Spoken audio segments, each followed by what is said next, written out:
Hola a todos, cordial saludo al docente y a los presentes. Mi nombre es Heiner Andrés Cuero y junto a mi compañera Evelyn Tatiana Cuellar iniciamos la socialización académica de nuestro documento análisis número 3, enfocado en la compleja dialéctica de los sistemas electorales en Brasil y Colombia.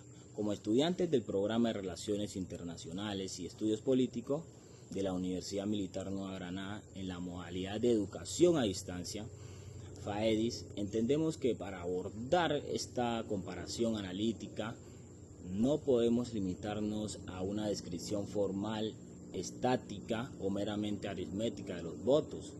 Por lo contrario, la ciencia política contemporánea nos exige realizar una aproximación ontológica profunda a la naturaleza misma del Estado, entendiendo a este como la máxima expresión de organización jurídica y de una sociedad civil diferenciada.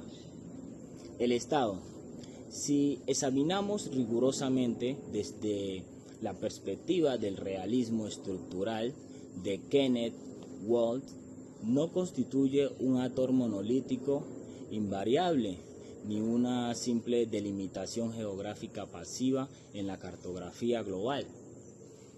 Es fundamentalmente una estructura del poder jurídicamente organizada que opera bajo un imperativo sistemático: garantizar su propia supervivencia, su soberanía frente a la naturaleza inherente anárquica del sistema internacional. En este orden de idea, el sistema electoral no debe interpretarse como un apéndice puramente técnico o un mecanismo accesorio de la ingeniería política. Es en esencial el motor institucional primario, el software político matriz que traduce la voluntad orgánica y heterogénea de la sociedad civil en representación legítima, encauzando las tensiones sociales hacia la legalidad del poder soberano. Al analizar de forma comparativa a la República Federativa del Brasil bajo la prisma del federalismo simétrico, nos encontramos de frente con el desafío directo histórico a las nociones clásicas de la soberanía indivisible y centralizada formulada originalmente por James Bodin. En este modelo republicano brasileño firmemente consagrado en la Constitución Política de 1988, también conocida como la Constitución Ciudadana, la soberanía nacional está jurídicamente fragmentada, descentralizada y comparada de manera coordinada entre la Unión Federal, los Estados miembros federados y los municipios dotados de autonomía interna. No existe un poder centralizado absoluto o unívoco, coexiste en su lugar una dispersión estratégica del poder político institucionalizado que responde a la imperiosidad necesaria geopolítica de articular, gobernar y asegurar un territorio de dimensiones continentales. Esta estructura descentralizada e integradora impacta de forma directa e inmediata tanto en la configuración interna de sus fuerzas políticas partidistas como en la naturaleza operacional y el despliegue estratégico de sus instituciones de seguridad pública y defensa. Bueno, complementando lo que explicó mi compañero Heiner, es muy importante destacar que Colombia tiene una organización política muy diferente a la que tiene Brasil. Mientras Brasil funciona como un estado federal, Colombia es más un estado unitario. Esto significa que, según el artículo 1 de la Constitución de 1991, existe un único centro que dirige el poder y la organización del país, aunque los departamentos y municipios tienen cierta autonomía para administrar sus asuntos. Pues la principal diferencia entre ambos modelos está en el origen del poder. En Brasil, los estados tienen una participación un poco más amplia en las decisiones nacionales porque forman parte de una estructura federal, mientras que en Colombia las decisiones más importantes parten de un gobierno central que representa a toda la nación. Para entender mejor esta diferencia, podemos apoyarnos un poco más en las ideas de Robert, uno de los principales representantes del liberalismo institucional. Él plantea que las instituciones y las reglas son fundamentales para garantizar la estabilidad, el orden y la cooperación dentro de un Estado. Por eso, los sistemas electorales de cada país no son una casualidad, son el resultado de la forma en que se están organizando los estados. En Brasil encontramos mecanismos de representación acordes a sus modelos federales, mientras que en Colombia se utilizan herramientas como la cifra repartidora para buscar una representación equilibrada y fortalecer un poco más la unidad nacional. En conclusión, el diseño institucional colombiano tiene como objetivo mantener la cohesión del país, asegurar la gobernabilidad y garantizar que las decisiones se tomen bajo un marco común para todos los ciudadanos. Adentrándonos en el núcleo técnico y procedimental de este análisis comparativo, examinamos detenidamente el complejo sistema electoral que rige las elecciones de la Cámara de Diputados de la República Federativa del Brasil. El ordenamiento jurídico implementa un sistema de representación proporcional con lista abierta. Desde la ciencia política comparada, pensadores fundamentales como Alfred Stepan han catalogado detalladamente este diseño institucional como el principal catalizador de un fenómeno sociopolítico denominado presidencialismo de coalición, al permitir y obligar que el ciudadano sufrague directamente en las urnas por el nombre y el número del candidato de preferencia individual dentro de la lista de un partido o bien de forma alternativa por las siglas general del partido. El sistema genera una hiperpersonalización extrema de competencias electorales. Este diseño particular desencadena un efecto colateral de gran envergadura de desinstitucionalización crónica de los partidos políticos tradicionales. Las campañas electorales se transforman rápidamente en empresas electorales individuales y autónomas, donde los candidatos se ven obligados a competir no solamente contra los partidos de la oposición ideológica, sino de manera directa y encarnizada contra los propios compañeros de la lista partidaria para lograr capturar uno de los escaños asignados al distrito electoral correspondiente, el cual en Brasil coincide exactamente con las fronteras geográficas de cada estado federado. Si bien el cociente electoral general y el método de los remanentes matemáticos determinan cuántas curules les corresponden en abstracto a cada colectividad política, la asignación final de esos escaños en la práctica depende de manera estricta y exclusiva de los votos nominales obtenidos de forma individual por cada sujeto.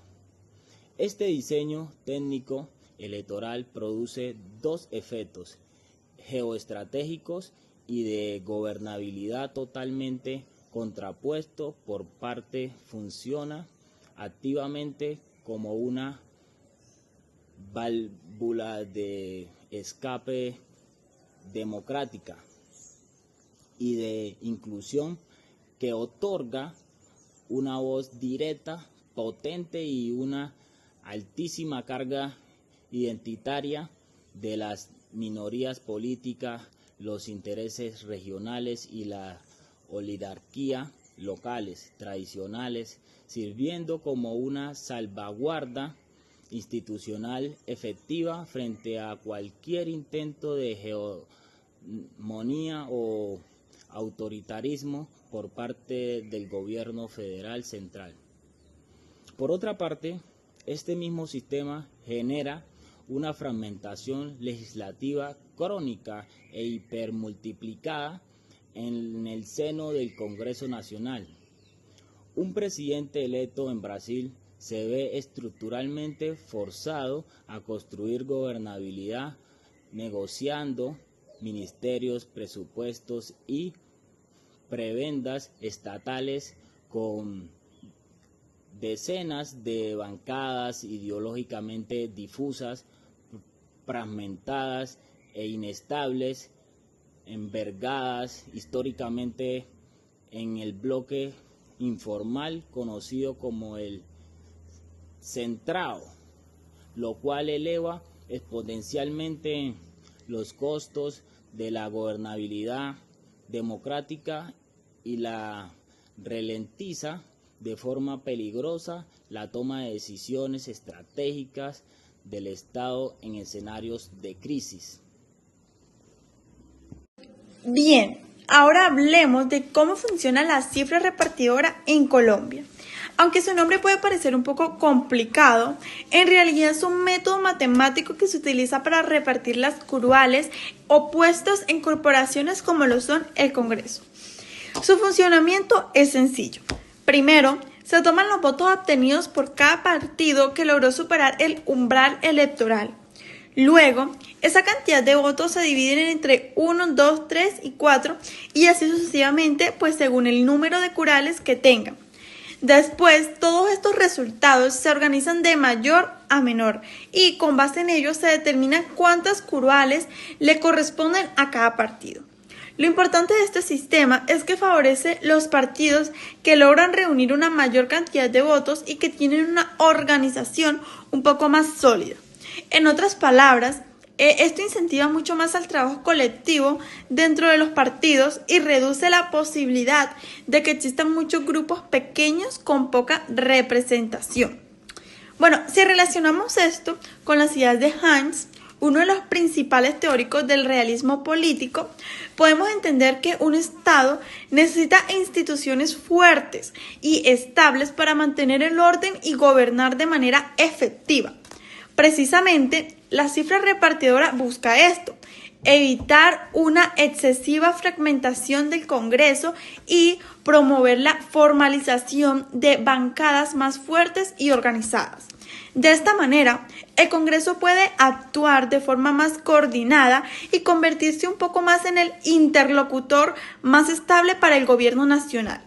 Además, se facilita la aprobación de leyes y reformas importantes para el desarrollo económico, social y la seguridad del país. En conclusión, la cifra repartidora no es solo una fórmula matemática, es una herramienta que busca fortalecer la gobernabilidad y contribuir a la estabilidad del sistema político colombiano. Analizar y contrastar estos modelos políticos electorales bajo la estricta doctrina de seguridad y la defensa nacional, la cual constituye un eje transversal y fundamental del ADN académico de nuestra alma mater, la Universidad Militar Nueva Granada, nos obliga como analistas en formación a evaluar de qué manera la estructura constitucional del Estado incide directamente en el control efectivo del orden público, la preservación de la soberanía y la neutralización de amenazas complejas. El federalismo simétrico brasileño representa un escenario operativo de alta complejidad estratégica. La Carta Magna del Brasil otorga una amplia autonomía institucional a cada uno de sus estados federados para la administración, dirección y gestión autónoma de sus propias fuerzas de seguridad pública interna. En este orden de idea, las denominadas policías militares y las policías civiles dependen jerárquicamente y presupuestalmente de forma directa de los gobernadores estatuales, actuando la policía militar en plano constitucional como una fuerza de reserva y apoyo estratégico del ejército brasileño. Desde la perspectiva del análisis estratégico y la seguridad nacional frente a las amenazas transnacionales, esta arquitectura jurídica fragmentada genera la existencia de múltiples centros de gravedad políticos operacionales. Para un estratega militar, un comandante de teatro de operaciones o un planificador de políticas públicas de seguridad, la formulación y la ejecución de una estrategia de seguridad nacional unificada en el territorio brasileño no puede llevarse a cabo a través de líneas de mando puramente transversales, absolutas o centralizadas. Requiere, por lo contrario, el desarrollo continuo de un complejo ejercicio de diplomacia interna, concertación interestatal permanente y una articulación agencial multidimensional entre el nivel federal y los líderes políticos regionales. Frente a la emergencia de amenazas asimétricas, contemporáneas e híbridas, tales como las grandes estructuras del crimen organizado transnacionales dedicadas al narcotráfico y al tráfico de armas en las fronteras amazónicas o el control territorial criminal de las milicias en zonas urbanas de alta densidad, la ausencia de una doctrina policial unificada y la falta de un mando operacional centralizado a nivel país pueden generar peligrosos vacíos de poder, duplicidad de esfuerzo o graves problemas de interoperabilidad táctica. Asimismo, la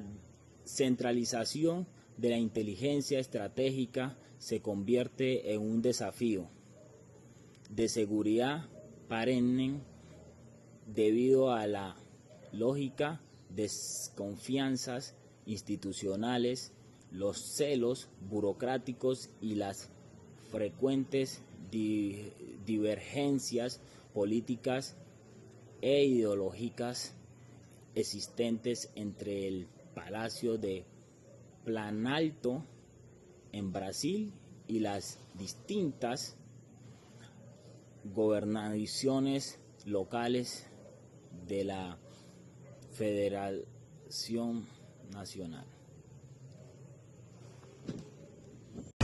Bueno, y para cerrar, debemos tomarnos una pequeña reflexión. El diseño electoral no es solo una cuestión técnica, es, en el fondo, la herramienta que permite que nuestras instituciones se mantengan en pie. Al compararlos en casos como Brasil y Colombia, nos queda claro que el reto de nuestra región sigue siendo el mismo: encontrar ese punto de equilibrio entre una democracia que nos represente a todos y un Estado que sea capaz de gobernarse con eficacia. Como estudiantes, nos llevamos la lección de que un Estado no es fuerte solo por sus leyes, sino por su capacidad de conectar la voz de la gente con las necesidades